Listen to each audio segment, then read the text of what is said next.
উত্তর ত্রিপুরা জেলার ৫৪ কুর্তি কদমতলা বিধানসভা কেন্দ্রের অন্তর্গত তারকপুরে অবস্থিত শ্রী শ্রী কালাচাঁদ মিলন মন্দিরের পক্ষ থেকে এক বাইক ও গাড়ি র্যালির আয়োজন করা হয়। ১৪ ডিসেম্বর এই র্যালিটির আয়োজন করা হয়।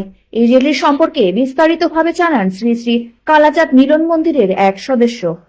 আমাদের এই কালাচাঁদ মিলন মন্দির আজ থেকে ৫৩ বছর পূর্বে এখানে স্থাপিত হয়। প্রতি বছর আমাদের এখানে পৌষ সংক্রান্তিতে উৎসব সংগঠিত হয়। গত বছরের আগের বছর অর্থাৎ ৫০তম বর্ষ আমরা উদযাপন করি। আজকে আমরা ৫৩তম মহোৎসব উদযাপন করতে যাচ্ছি। আগামী পৌষ সংক্রান্তিতে শুভ অধিবাস হবে। পরবর্তীতে ৭ দিন ব্যাপী অবিরাম কীর্তন, প্রসাদ বিতরণ, নানা কর্মসূচি আমাদের রয়েছে। এই কর্মসূচিগুলিকে সামনে সাফল্যমণ্ডিত করে তোলার জন্য আজকে আমরা বাইক র্যালি অনুষ্ঠিত করতে যাচ্ছি, মহকুমা ভিত্তিক বাইক র্যালি।